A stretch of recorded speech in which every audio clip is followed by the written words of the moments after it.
The Fat Controller's railway can be very busy, and sometimes engines from the other railway come to help. The two diesels survey the sheds. "It's time, 7101, said one, that we took this railway over." "Shush, 199. It's their railway after all." "Not for long," persisted 199. "Our controller says steam engines spoil our image." "Of course we do," snapped Duck. "We show what frauds you are. Call yourselves engines. If anything happens, you care nothing for your train, and you just phone for a fitter. We take it home, if only in one cylinder." "Nothing," boasted 199, "ever happens to us. We are reliable." Angry whistles greeted this. "How rude," said 199. "You asked for it," growled 7101. "Now be quiet." The next day, Henry was rolling home tender first.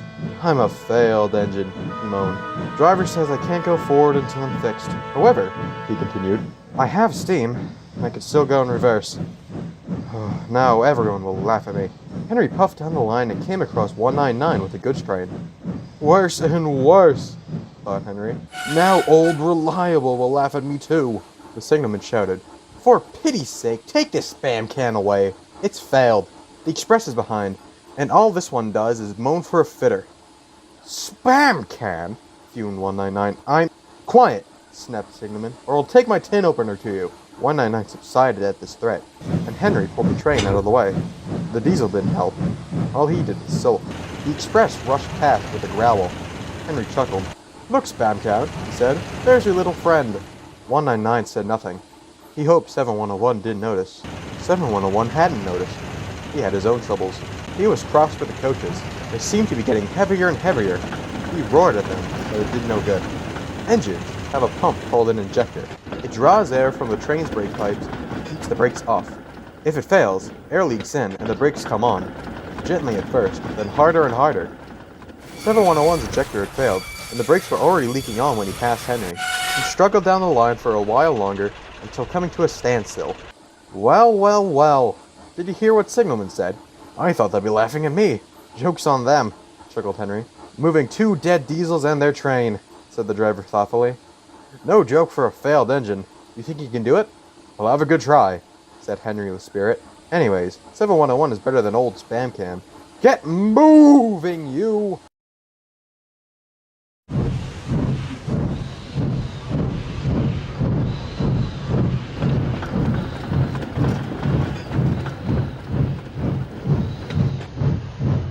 He puffed the sulky diesel down the line and gently buffered up to the express. "It's better than we thought, Henry," said the driver. "The diesel can pull. We just have to keep the brakes off. We just have to pull Spam Can and his goods." "Oh, that's lucky," said Henry. He was by then feeling rather out of puff. "Boop, boop, boop, boop, boop. Are you ready?" tooted 199. "Peep, peep, peep. Yes, I am," whistled Henry. 7101 growling in front, and Henry puffing it hard in the middle. The long cavalcade set off to the next station.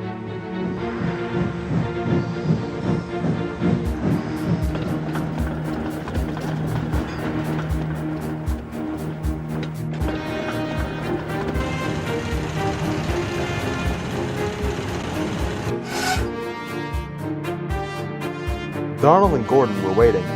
They cheered when Henry puffed past. He braked the coaches, Spam Can, and the goods train trailing far behind. Passengers buzzed out like angry bees, but the Fat Controller told them about Henry, and they forgot to be cross. They thanked him and called him an enterprising engine. Gordon took charge of the train, and Donald took the goods. "Return 199 to the other railway," ordered the Fat Controller. "I'll write my views later."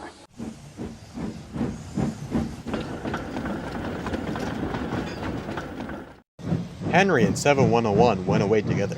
"I'm sorry about last night," ventured the diesel. "Oh, that's all right. You did shut old Reliable up."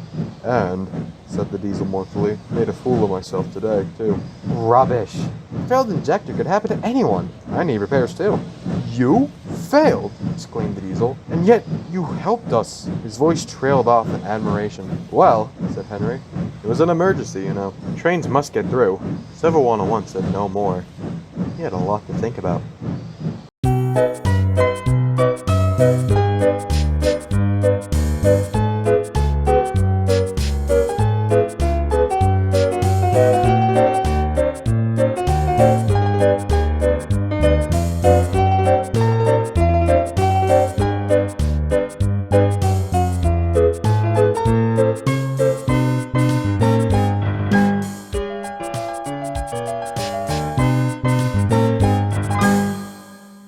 7101 was settling in well on Sodor. Many of the engines had heard of his spirit and accepted him, all but Gordon and James. The two engines were very wary of every new diesel that came to the railway. Henry tried to convince them, but it did no good. "You know, Gordon," James said deliberately, "I don't think we need any more of these diesels." "Mixed traffic engines like you and Henry, they say," Gordon replied. "Mixed up engines, more like," James chortled. Henry shot them a look. "Will you two please be quiet? What do you have against the poor engine? He's been nothing but helpful since he arrived." "Besides," Henry put in, "what about Boko? Him and 7101 aren't too different, and you like him." "You see, dear Henry, Boko has proven his trust to us," said Gordon. "He even saved me from being pushed in the ocean." "But this buzzbox has done nothing but break down and cause delays. Just like that other diesel," James cut in. "Yes, exactly. It threatens our ecosystem." Gordon continued to rant and rave. All the while, 7101 looked sadly at his buffers. "Pay them no mind," Henry said sympathetically. "They'll come around eventually." "Eventually," 7101 replied, "is the word." The next day, James was still complaining. "A good strain! It's a shame such a splendid engine such as myself has to be demeaned in this way." 7101 rolled up timidly. Excuse me, James," he asked. "Now, what do you want?" James snapped. "Well, I was thinking, such a splendid engine as yourself would look lovely at the head of that passenger train over there." "Are you mocking me? If you are, you have another thing coming, you... "Oh, no, of course not. I'm being genuine. In return, I could take that train of yours for you." "Huh. Well, if you are being genuine, then, I'll be off." "Of course. Have a good trip," 7101 smiled. James chortled off to take his train. Gordon couldn't help but notice from the platform.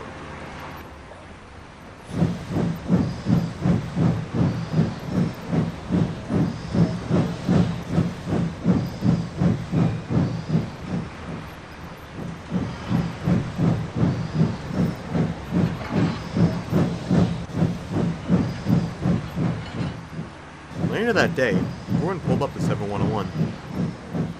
"Excuse me, 7101, he asked snootily. "Can you get a coal wagon from Tidmouth for me? I need to fuel up before my next train." "Oh, well, I have a goods train to..." 7101 trailed off when he noticed Gordon glaring at him.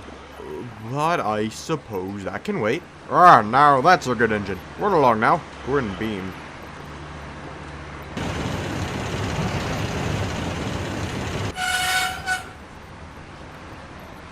For the rest of the day, 7101 had to do all of Gordon and James's work as well as his own.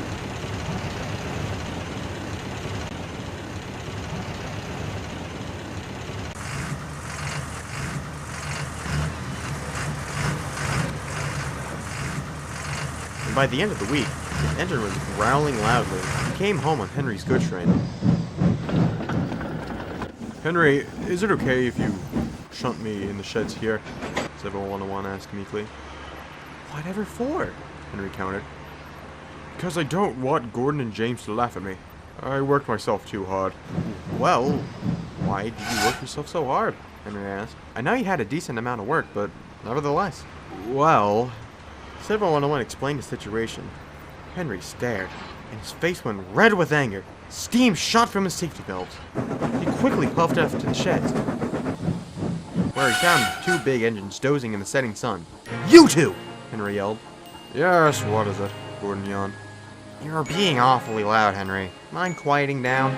James said. "I will not! Do you two mind telling me why you were letting 7101 do all of your jobs?" What are you talking about?" James stammered. "Oh, don't act so innocent. I found 7101 struggling home light engine at Thomas's Junction. His engine was growling like a bear.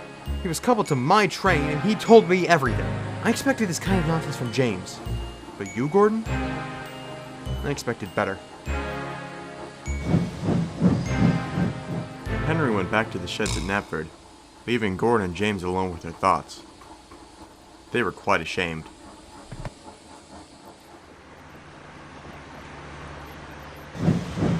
The next morning, Gordon and James went to see 7101. "Excuse me, 7101, said Gordon. "May we have a word?"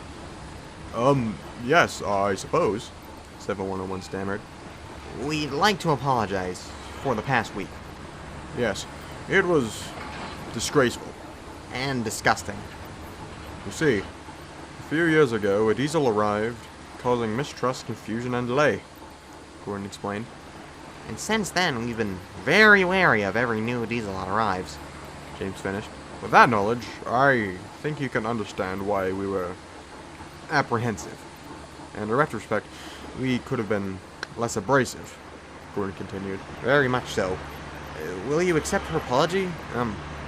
Bear? Bear? 7101 asked. Oh, well, you see, last night, when Henry was, telling us off, he mentioned your engine was growling like a bear. And you can't live on this railway without a proper name, Gordon said. Oh, well, Bear it is. Let me introduce myself. Hello, I'm Bear, and I'm happy to be working here, he smiled. Bear is now accepted. He works hard and helps out where he can. He's a common sight on the main line, pulling goods trains and a special passenger train called the Timoth Limited.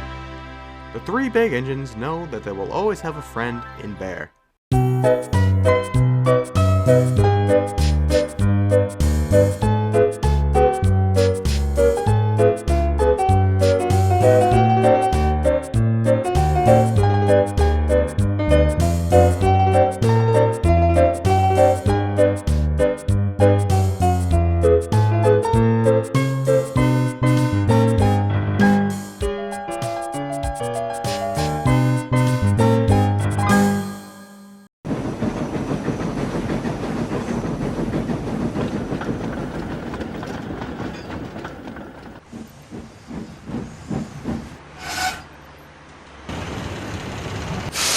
Now, what is this?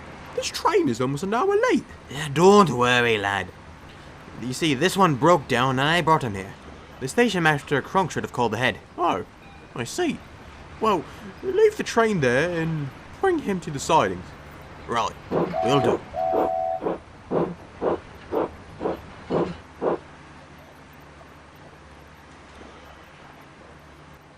Alright, lad. This is where we part ways.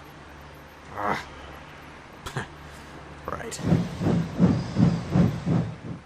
Good riddance. I know how you feel. What? Who was that? Those Sodor engines are a real nuisance.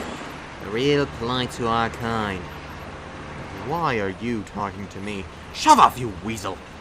Watch who you're calling a weasel, mate. Okay, shove off. Not that quick of a wit.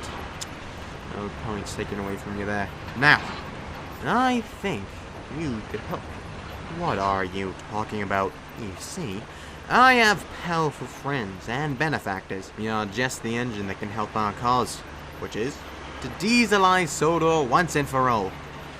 You see, I tried to infiltrate that island a few years ago to plant mistrust and ultimately destroy the railway from the inside out. But my plan was thwarted by the fat man up top. I've tried several times to get back in, but those attempts came up fruitless. We do, however, have a couple of engines by Pil Gudrid, so the plan is already in motion. But with an engine of your caliber on our side, I believe we can get everything that we desire. I'm in.